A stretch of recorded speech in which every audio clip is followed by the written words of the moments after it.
Season 2. This map too, where he looked fantastic. He played that crazy game against Ryung where they actually traded bases, and Reality eventually went on to go and win that one. I would definitely recommend that VOD if you haven't seen it. Definitely a good game to watch. That was also on Dusk Towers. He seems very comfortable with just playing TVTs in general on a big macro map like this, which is, you know, Bunny, he's a good player. He's even got that upwards, you know, the yellow arrow. He's doing better nowadays, but as you said, I definitely agree. Reality is the big favorite coming into this one. He's just played some incredible TVTs. Bunny was able to squeak his way out of his Code S group last season, and that was, I think, his biggest accomplishment in a while. And then he was eliminated thereafter. So round of 32. Yeah. So it's like, okay, Bunny's a good player. He's been around for a long time. He was sent out specifically as kind of a sniper player for CJ when they had a larger roster of good players that were doing well. Byung, for example, I know one of those players that's no longer allowed to participate in KESPA tournaments. Yeah. But when he was a player that was consistently getting wins when Bunny could not. And now that he's gone, Bunny is kind of like the guy who's pushed into the role of playing these Terran maps. And he often has to play TVTs as a result, so he's probably been preparing a lot of TVT. But Reality is the better player here on paper. Now, TVT is a matchup right now that is very enjoyable to watch, but I feel many players do not enjoy to play because it is so unforgiving. If you make one mistake with your tank of X, it can cost you the game. It's crazy. It's a lot of fun for us, that's for sure. As you were mentioning, Reality's sitting here at 7-7, 50% so far for round 3, and he's near that actually for his entire career. And as you can see between these two players, Bunny actually does have the advantage there, but I feel that may change tonight. Let's see the predictions. We do actually have one prediction for Bunny here. It's Chaster. Yep, Chaster going for that. I don't have faith, not tonight, but we'll see if he can get the upset win. See what he can do here in game number 4 on Dusk Towers against Reality.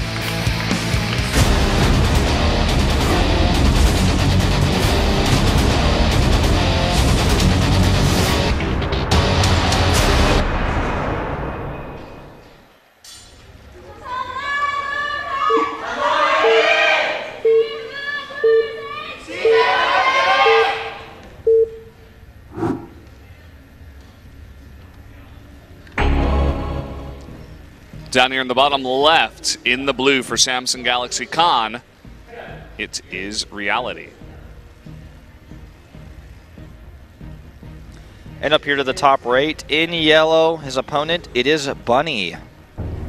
His team on match point. If he can do the unlikely, then he will actually secure the win for CJ Entus. Not only securing them the win, but also getting them a much higher indicator point, grabbing +2, putting them at a 0 indicator score, which at this stage with Jin-Air and KT way at the top, having 0 is actually quite good because the rest of the teams have been stomped by KT and Jin-Air so hard that everyone's kind of trying to stay even.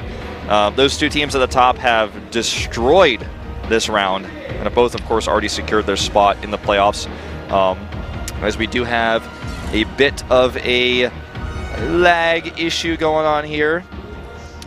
It'll all be fine, though, I think. It actually started again here as we pan out to the audience.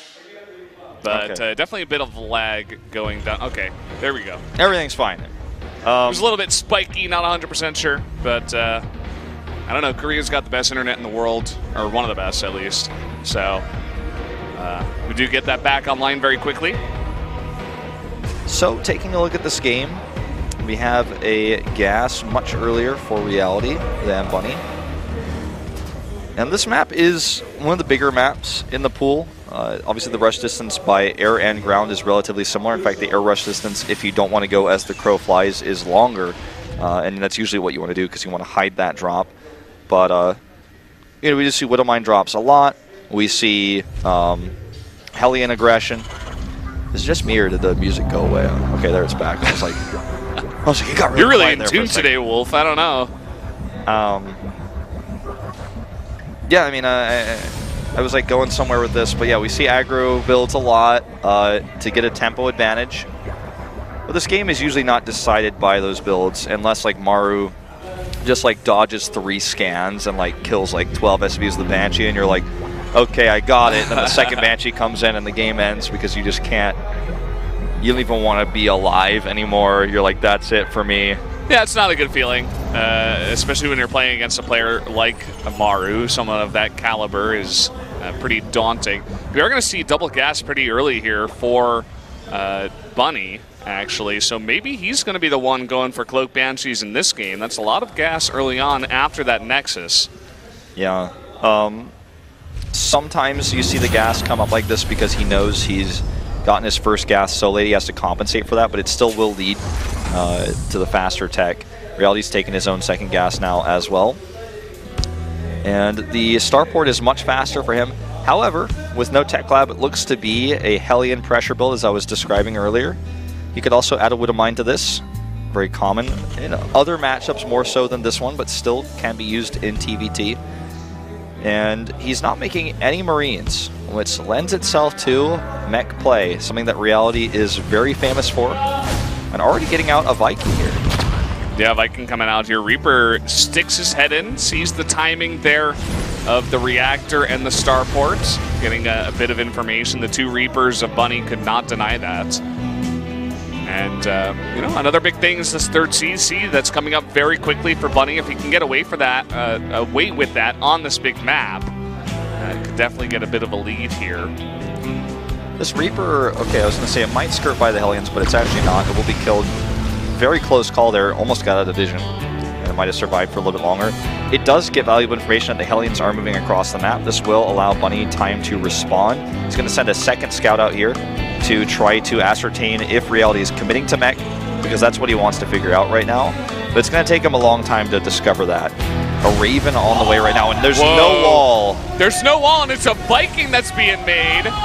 Oh no, these Hellions, first one goes down. SCV's lining up. This is not what you want here as Bunny. The Viking doing a lot of damage here though, and it looks like Reality will have to commit or he's going to lose a lot of his Hellions. Ooh, a landed Viking alone there. Definitely, I think, could have found more damage with a little bit better control. Well, I feel like Bunny actually could have lifted and tried to chase that Viking, do a bit of damage, but gonna let it go. Maybe a bit flustered, losing a lot of mining time in 5 SCVs, although he does kill a bunch of Hellions. Reaper not going to get much of a scout, just sees more and more Hellions as he begins to wonder, you know, what exactly are you doing over there? I see 0 Marines on the map. There was 1 Reaper, and it is going to be mech. Bunny? For Bunny. Bunny is getting, I don't know if this was his original plan, but he's getting the Blue Flame Hellions, which he's going to get first, which will make his Hellions more effective. You can often win Hellion fights down in numbers, but he should be even ahead in numbers because he also has a second factory up first. He also has a third CC. The defense that he held there with, I'd say actually puts him kind of ahead in this game because of all that extra SCV, you know, or rather extra mules he's going to have coming down, getting that extra money, even though he's down a few SCVs because of that exchange. But this game is going to get pretty crazy. We don't see mech versus mech like this that often anymore, and I love it. I know Avilo is getting excited at Someone home. ring the Artosis bell. Call him down here. We got mech versus mech. I'm sure he'll enjoy this game if he's out there watching. He's jumping and clapping on his couch. He's like, he's holding his Viking plushie. Yeah, man. This is gonna get insane. This might be like the days of old, you know, like a really long, drawn-out mech versus mech. We haven't had a game like this in quite a while. You know, I know there are a lot of Reality fans out there because I see them post, I see them get excited and stuff. This is like the Reality that everyone wants to have back that we haven't seen since Heart of the Swarm. This is way too many Hellions with Blue Flame, by the way. Reality. Move command there, and he's going to lose those 4 Hellions. And what does he have up here? Okay, he's got enough. He's got 2 tanks and an auto turret. If he had Medivacs, I think he might have been able to drop on top with Hellbats, for example, but his armories weren't done. He didn't have Medivacs. That's a smart scan right there. I really do feel some of the best TVT players know exactly where it's going. He's like, okay, is he actually just going to try to commit and break me? Or is he going to realize that this is not a good situation? Because even if he does try to break in there and Reality's unsieged or something, he could actually get punished for it. Oh, he might even try to engage this. He was thinking about it for sure. He doesn't know exactly where the Vikings are of Bunny, although with the scans he could have ascertained that they weren't too nearby. But just going to play it safe. We do have the double armory coming out here a lot earlier for Bunny. I don't believe we have seen Reality. Okay, he has double, one. I think. Or no, yeah, no, Reality has one, yeah. but he has not actually started any upgrades. No. So he is going to be behind in that actually by quite a bit here. Liberators, okay, I'll just kind of enjoy this moment because we're going to see things that we don't normally see, and we're going to learn something today. This one Cyclone, I think, is just for harass versus these Vikings, because even if he tries to land the Vikings and kill it, the Cyclone should be able to escape. You can also kind of catch a drop or two if that's going to happen. Drop's very unlikely to occur, though, in this situation because there's so many Vikings on the map for both players that drops are just unreasonable. A Viking land attack is something that we might see, which is funny because that's how Vikings were actually designed by Blizzard and Dustin Browder when they had this game in mind back in Alpha. Was like, okay, they can harass, they can land to defend ground pushes, but they're very rarely used that way, except in moments like this. The problem is if you go for a Viking landing sort of like drop attack, if you lose your Vikings, they're very expensive and it takes a long time to replace them. And that's very important in this matchup because you will lose air control if you lose those Vikings. That is for sure. You can see that's why Reality is taking it very slow. He only lands about half the Vikings, just in case. You know, is that a beat with the Hellions? I'm not 100% sure. Let me just land a few here. He also wanted to deal with that Cyclone, and that he did. Both players really committing to the air here. Right now, it's 13-13. Reality just got ahead by 1 in terms of the Viking count. Yeah, it's very, very even. I'm not 100% sold on the Liberators because even though they do somewhat of an AoE spread, Vikings by nature spread, which is actually something that was changed about how they function in the air because of what was called a long time ago in Starcraft 2, the Viking flower effect, where you could stack them on top of each other. Now they fan out by default, and it's hard to get splash damage down the Liberators, and using them as harassment tools can be good only if Bunny, for example, has all of his Vikings out of position and not even like 1 or 2 back at home. So it's a lot of money spent on these expensive units that I don't know how much value is going to get with yet. So I'm excited to see if I'm wrong. Yeah, I mean, the other thing about the Liberators is they don't quite have the range of the Vikings, and when you're facing this many Vikings, one volley could kill like 2-3 Liberators as they fly in. So we'll have to wait and see. It looks like for now he's, let me see, he's made 4. I don't see any here at the front, but this push has been spotted by Reality. He knows this is coming in. This is what we were talking about. I mean, the range is just so much better for the Vikings compared to the Liberator. The Liberator just has to run away. This, okay, see, if there's nothing at home, this can do damage, and that's what he's looking for. He's looking for these backstabs. And these Liberators actually can really help out in this situation if he can get his Vikings in position as well. They're too far forward, and they get one-shotted, as you mentioned. A better concave here for Bunny's Vikings, but there is a point defense drone down here for Reality. I think he's still outgunned, though, because he committed the money to the Liberators. Reality right now actually has more Vikings in the sky. It's really, really close. But of course, it's not always easy to see when you're going into these engagements. Now he knows. It's 11-7 right now in terms of the Viking count, and Bunny is just going to back off here. He will finally deal with this Liberator with his own Liberators. And looks like the Liberator AoE damage is quite effective if you can get it to go off. And maybe Bunny focus fired a bit too much there because overkill is not detected by Vikings. So if you fire 3 times as many shots to kill Liberator's needs, you still waste your attack there. You waste your attack speed. So you can't, if you want to do it, you got to like select a few Vikings, only the ones to one-shot, so the rest of your Vikings are still fighting. So Liberator is also being somewhat helpful, I guess, in the fight in that way. I'm getting like really technical here about like attack speed and stuff, but yeah, that's important. It's important. This is this game we know and love, StarCraft. This barracks is pretty complex. It's going down. Yeah. No more Vikings for you, or rather, factories. Here we go. This is aggressive. Reality does have his 1-1 upgrades now. And he does have the higher Viking count once again. Not all of them were there at first, but now they are. And it's almost like he like baited Bunny to take that engagement. 2 siege tanks denying mining over here at the 4th base, while the 5th base is being planted. 10 extra SCVs for Reality, which is actually probably a problem. I don't know if he really wants to have 70, just something to keep in mind as the starports are continuing to be made here. Reality is showing that he is the better mech player, though. His positioning, his move outs, his turret pushes, his spread on the tanks, the great siege tank wall is something that players who've played mech TBT since Wings of Liberty will be able to tell you really want to do. Look at this. There's no defense. There are a bunch of tanks that are popping out, but when you're facing this many Hellions, can get a bit dicey. I love this wall, though, at the top of his ramp, and he is just going to get caught, not quite finding the damage he wanted there. He set up almost like a net for those Hellions, and they got caught. And for Reality right now, I mean, or sorry, for Bunny, Hellions are now becoming an endangered species as he's lost quite a few of them, and he doesn't have unlimited money. He's denied mining here at his 4th base.